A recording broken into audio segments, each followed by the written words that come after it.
To be or not to be, that is the question. Whether it's nobler to the mind to suffer the slings and arrows of outrageous fortune, or to take arms against the sea of troubles, and by opposing, end them, to die, to sleep.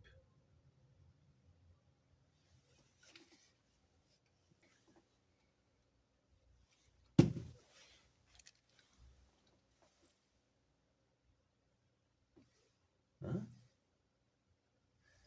Oh, ok. Tupi or not tupi? Eis a questão. Se é mais nobre para a nação sofrer a queda do esquecimento e da replicação, ou se levantar e digerir tudo o que existe, e, opondo-nos, criar o que é nosso. Morrer, replicar. Meu Deus, cara.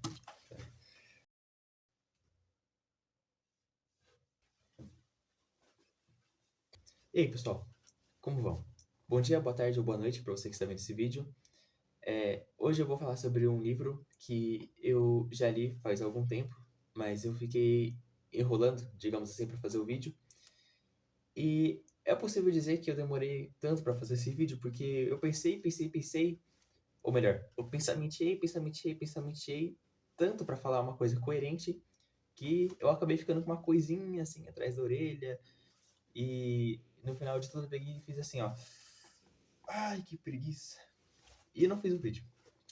Mas hoje eu vou deixar de ser Macunaíma e vou fazer o vídeo. Inclusive, falando em Macunaíma, é o livro que a gente vai falar hoje. Bom, eu pretendo dizer tudo que eu achei e tudo que eu consegui entender desse livro, que não é uma leitura assim muito fácil, mas não é impossível. E por que você deveria ler esse livro o mais cedo possível? E, se possível, mais que uma vez, inclusive. Bom, pessoal, esse livro aqui foi escrito por Mário de Andrade, como vocês talvez já saibam, em 1928, aqui no Brasil. O livro pode ser visto como um romance, porque ele tem alguns núcleos espaço-temporais, o que o diferenciaria de um conto ou de uma novela, que tem menos ou que só tem um, no caso do conto. Mas o próprio autor prefere chamar essa obra de rapisódia. Uma rapisódia é basicamente um gênero oral de enunciação. Era utilizado pelos gregos para cantarem trechos dos grandes épicos que falavam sobre os heróis gregos ou então, mais posteriormente, romanos. Então a gente tem como exemplo de Rapisodos aqueles poetas que cantavam trechos da Ilíada e da Odisseia, por exemplo. A Rapsódia, que antes era mais associada à poesia, digamos assim, que era cantada, obviamente, passou a ser mais atrelada à música, que descende também da arte lírica, assim como a poesia, né? Arte lírica definida por Aristóteles. Hoje em dia, a gente pensa mais em Rhapsody quando a gente pensa em música, e um exemplo clássico é o Bohemian Rhapsody, que é uma rapsódia que ilustra muito bem o que é uma rapsódia no caso da música. É uma obra com um tom grandioso, que tem vários sentimentos, e esses sentimentos vão se misturando ao longo da obra, da música, né, nesse caso. No caso de um livro, a rapsódia não está relacionada ao fato das emoções se misturarem, mas sim ao fato de ser uma obra grandiosa e que conta a história de um personagem grande, assim como teria sido, por exemplo, Ulisses ou Odisseu, ou então os heróis da Guerra de Troia. O Mário de Andrade diz, logo no subtítulo da obra, que o Macunaíma é um herói sem nenhum caráter. Fazendo isso, ele, ao mesmo tempo que talvez deixe o herói meio que sem moral, assim, antes mesmo de você ler a história, ele já traz um quê de grandiosidade para esse personagem, porque ele já diz que é um herói. A gente pode lembrar que, pelo menos no romantismo, as histórias todas têm que ter um herói.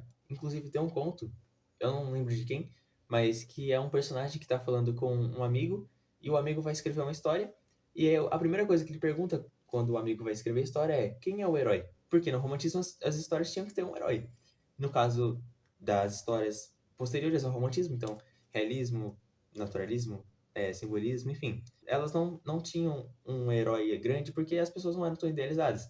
E nesse caso, o Macunaíma o livro Macunaíma é a tentativa é basicamente a mesma coisa que fizeram os românticos mas de uma forma diferente. Tem o mesmo propósito, mas de uma forma diferente.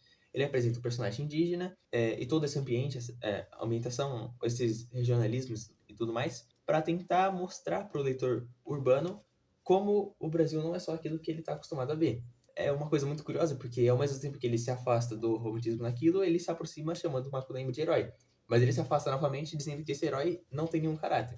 Enfim, esse livro aqui pode ser visto como quase como uma cosmogonia brasileira, porque é um livro que, como eu falei, foi classificado como uma rapisódia pelo autor, pelo Mário de Andrade, e a gente pode lembrar que os grandes épicos explicam coisas da cultura que são essenciais e que talvez em outros lugares a gente não achasse. Nesse caso aqui, esse épico é quase que um épico de formação do Brasil. Você tem várias coisas aqui sendo criadas pelo Macunaíma e pelos irmãos dele, o Manap e o Jiguê, que faziam parte ou ainda fazem parte do nosso cotidiano. Tem, por exemplo, o futebol, pragas que acontecem no interior. Ele conta nesse livro a história de como o carro foi inventado, e é uma história completamente nada a ver, não tem nada a ver com como o carro realmente foi inventado, e enfim, mas é realmente uma cosmogonia brasileira, a gente pode ver como esse livro. Enfim, não foi um livro fácil de ler, não é um livro difícil, mas não é fácil, né? Só que, assim, não é um livro fácil de ler, mas tem os seus motivos. Acontece que ele é, assim, um pouco diferente do resto, porque o autor, na escrita do livro, utilizou muitos neologismos, muitos gauchismos, regionalismos, estrangeirismos, usou muitos ismos na construção do livro. E a escolha das palavras desse livro ela é muito peculiar, porque, que nem eu falei, se assemelha muito à tentativa romântica de apresentar o Brasil como uma coisa completa, integrando diferentes partes do Brasil numa coisa só. Só que, no caso do romantismo, eles não integravam tudo numa coisa só, né? Tinha um romance para falar do interior do Nordeste, um romance para falar do interior do Norte, enfim. Esse aqui junta tudo. Junta Norte, junta Sul, junta Nordeste, Centro-Oeste, junta tudo. Tudo numa coisa só. Porque, que nem eu falei, é a cosmogonia brasileira. Essas coisas todas deixam um livro muito interessante, muito legal de ler. Por isso que eu achei esse livro tão divertido, porque ele é diferente, mas não deixa familiar. Não é nada familiar fazer essa leitura. E, inclusive, é por essas e outras que eu recomendo que você ache uma edição que seja anotada, entendeu? Anotada no sentido de ter notas assim desse jeito. Ó, não sei se dá pra ver, mas todas as páginas têm notas, ó. Nesse caso são verbetes, né? Aqui embaixo são verbetes. Para palavras desconhecidas. Para você que esteja lendo e não conhece a palavra. E essa edição também tem umas notas no final que são mais explicativas do que para definir palavras, assim. Então, por exemplo, quando eu estava lendo o livro, eu tinha que basicamente ler o livro assim. Ler 2 livros ao mesmo tempo. Um era a parte da narrativa e o outro a parte das notas. Porque realmente essa edição aqui tem muita nota mesmo. Tipo assim, ó, são muitas e muitas notas mesmo. Aqui atrás ela diz o número de notas que tem. São 520 notas e 706 verbetes de glossário. Ou seja, são 706 nas notas de rodapé e 520 no fim do livro. Acho que dá pra ver. Enfim, procure uma versão, caso você não esteja familiarizado ainda com Macunaíma, procure uma edição que tenha bastante dessas coisas. Eu acho que é importante. Aí você deve estar pensando assim, por que eu vou gastar o meu tempo comprando ou baixando PDF, enfim, lendo um livro que é tão distante assim e que provavelmente não vai mudar nada? Assim, eu, como amante de qualquer modernista que seja, irlandês, norte-americano, brasileiro, e principalmente brasileiro, mas eu, como amante desse tipo de literatura, tenho que passar pano pro Mário de Andrade nessa. Existe um livro chamado Literatura e Sociedade, vou deixar aqui, de um sociólogo e crítico literário brasileiro chamado Antônio Cândido. O Antônio Cândido, nesse livro, vai fazer alguns textos falando sobre a literatura e como a sociedade e a literatura se confundem e se influenciam. E num dos textos ele basicamente vai definir um tipo de literatura que eu achei legal, que ele define só para propósitos de explicação ou estudo, mas que é uma definição legal que eu achei. Ele diz que existem basicamente 2 tipos de arte, né? Falando de literatura, mas arte, literatura também é arte. E para falar disso, ele também define a comunicação. Eu esqueci de falar dessa parte. A comunicação, ela pode ser definida com vários elementos, mas a gente pode usar basicamente quatro. Um emissor, que é aquele que inicia a comunicação, anunciando uma mensagem, a própria mensagem, o interlocutor, o receptor da mensagem, basicamente, e o efeito. Isso ele fala lá no livro. Basicamente, um vai falar a mensagem, o outro elemento é a própria mensagem, é o que está sendo dito. O terceiro vai receber essa mensagem e absorver com o seu universo simbólico. E o efeito que essa mensagem, essa transação fez. O efeito que pode ser ou não aquele que o emissor pensou. Aí sim, agora sim, ele define dois tipos de arte. A arte de segregação e a arte de agregação. A arte de agregação você pode perceber pelo nome que é uma arte feita para unir, digamos assim. Assim, na arte de agregação, essa palavra pode parecer que o efeito da pessoa que está anunciando a mensagem é unir as pessoas, mas não é necessariamente isso. No caso da definição do Antônio Cândido, uma arte de agregação seria uma arte em que a linguagem e os temas, os contextos que aparecem naquela arte não são muito distantes da pessoa que vai ver aquela arte e vai receber aquela mensagem através do conteúdo apresentado. Só que no caso de livros como o Macunaíma, em que a gente pode dizer que é uma arte de segregação, o emissor da mensagem, o Mário de Andrade, utiliza um conteúdo, a mensagem, que tem muitas características que não são muito familiares com a pessoa que vai receber essa mensagem. No caso, nós, leitores do século XXI. Ele não usa isso, para mim isso é bem claro, ele não usa isso para se distanciar, para criar uma arte mais elitista. Na verdade, aqui era basicamente uma tentativa de juntar tudo que a nossa cultura pode oferecer num volume só, fazendo uma história, uma trama legal. É importante saber que a gente não pode ver esse livro desse jeito, como uma arte que quer fazer menos pessoas lerem, se tornando difícil de propósito, porque justamente nesse livro ele vai criticar quem é que faz isso. Ele critica nesse livro, e também, enfim, na literatura modernista inteira, da primeira fase modernista brasileira, tem uma crítica constante aos parnasianos, que faziam basicamente isso. Eles não rebuscavam para terem uma arte que ninguém pudesse ler, mas eles faziam textos que não falavam essencialmente sobre nada, mas que eram bem descritivos e que eram muito rebuscados e pensados formalmente para deixar a escrita bonita, mas não falar sobre nada. Nesse caso, esse livro é muito completo, ele fala sobre muitas e muitas coisas mesmo, nas entrelinhas ou não, ele fala sobre muitas coisas, sem precisar ficar definindo cada palavra com um sentido perfeito de dicionário. Então, assim, é importante que a gente não confunda Mário de Andrade com Olavo Bilac, por exemplo, que é o grande representante do parnasianismo brasileiro. Enfim, embora se você for ler, pareça que é um livro propositadamente distante do leitor, a gente pode lembrar, então, de uma cena que ele tira sarro de um parnasiano.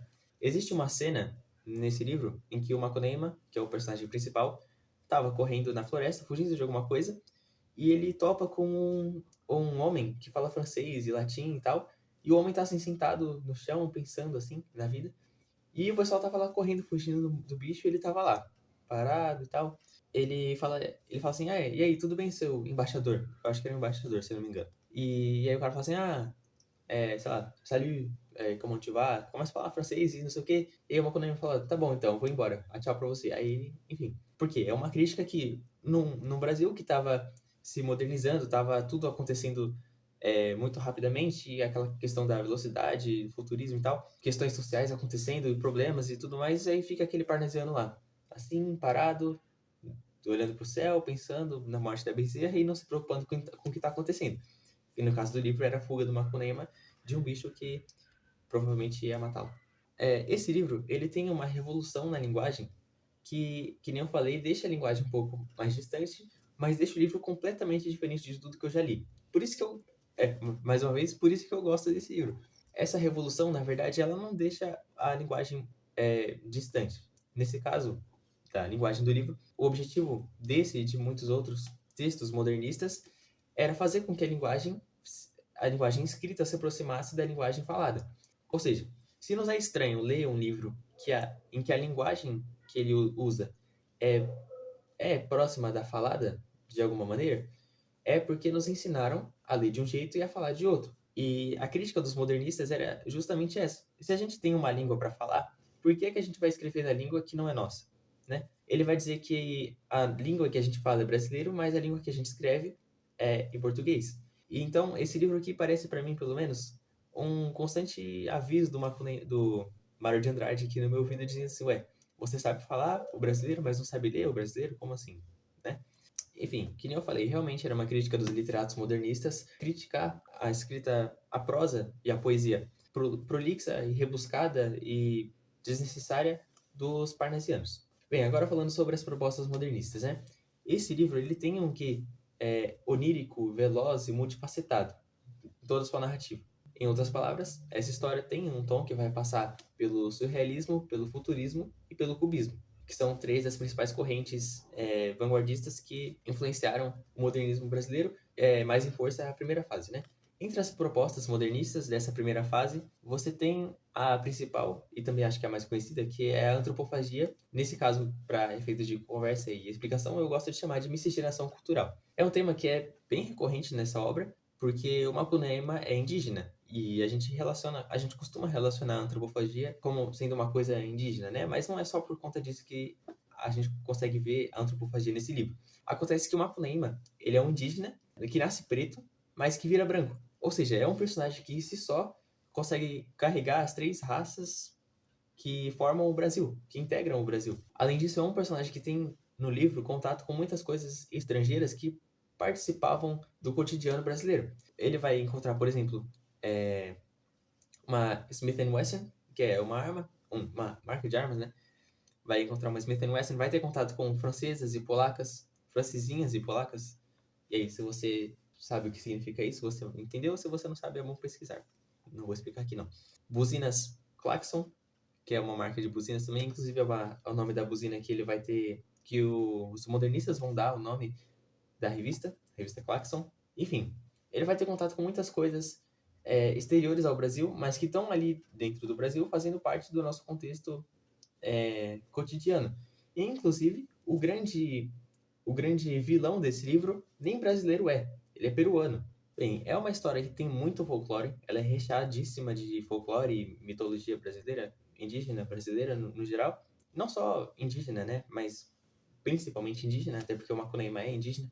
E lá no meio, você vai ter um personagem, o Macunaíma, vendo o mundo através da sua cosmovisão indígena, que para mim me lembrou bastante A Vida Não É Útil, porque ele vem para a cidade em busca de um amuleto que ele perdeu, e quando ele chega aqui, ele vê toda essa quantidade absurda de máquinas fazendo tudo, e ele fica abismado com o barulho dos carros, com o elevador, as casas que são bem maiores que ocas e as casas tradicionais indígenas, e ele fica muito abismado com tudo isso, e para ele tudo é máquina, literalmente tudo é máquina.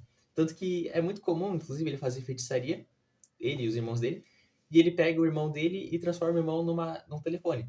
E sempre que ele faz isso, ele fala que ele vira o irmão dele na máquina telefone. Tudo para ele é máquina. Realmente, tudo tem o prefixo máquina antes, porque para ele, na cidade grande, tudo é muito automatizado e diferente de como as coisas funcionariam no meio natural, né? Enfim, essa questão, que nem eu falei, me lembra muito Ailton Krenak, no caso A Vida Não É Útil, quando ele diz que ele fica tão espantado com essas... o narrador, né? Disse que o Macunaíma fica tão espantado com a quantidade de máquinas que tem na cidade, que ele começa a achar que o nosso Deus é o Deus máquina, de tanto que a gente louva essa maquinaria, né?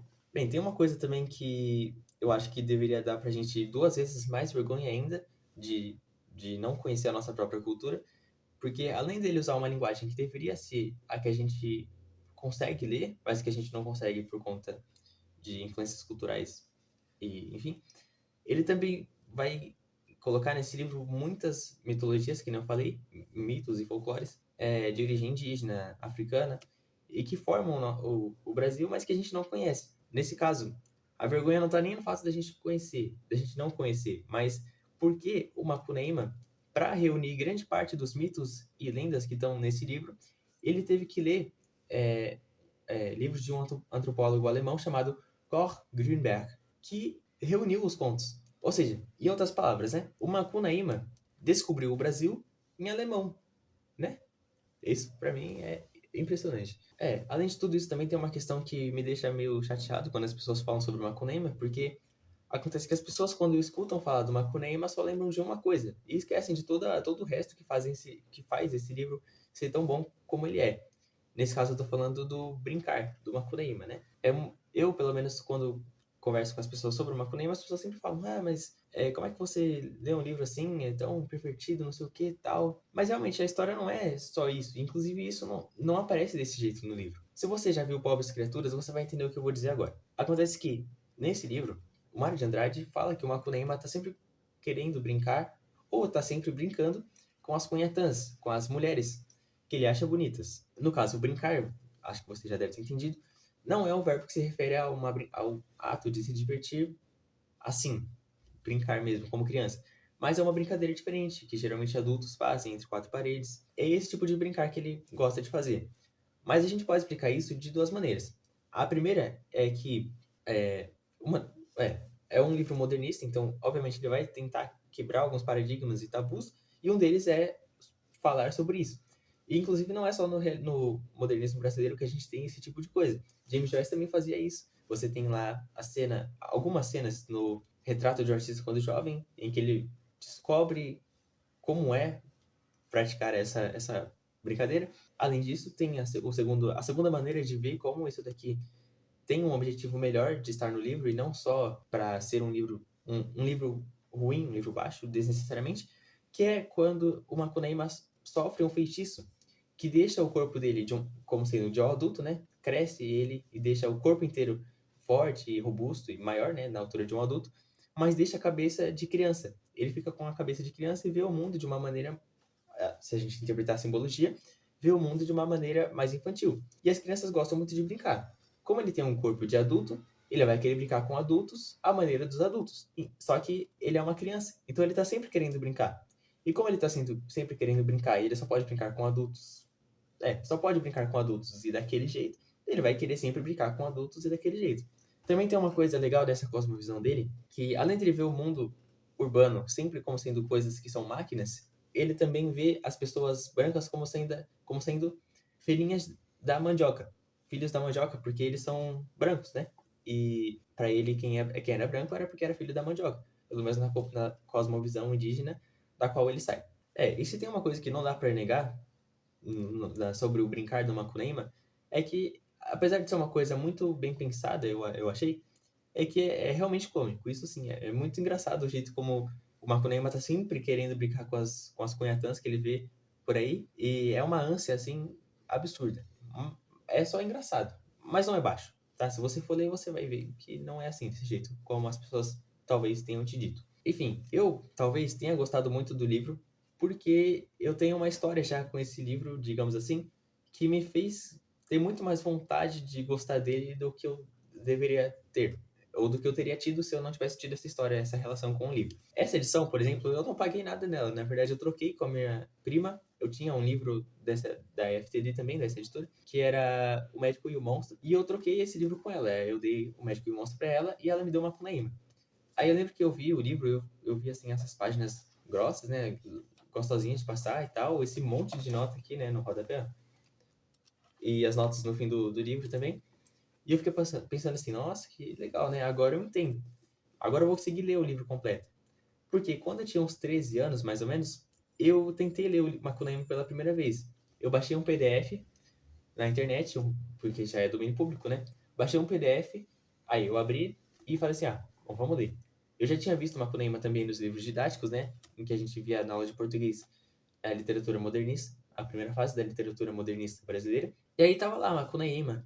É, no fundo do Mato Virgem nasceu Macunaíma, filho do medo da noite, preto retinto, enfim.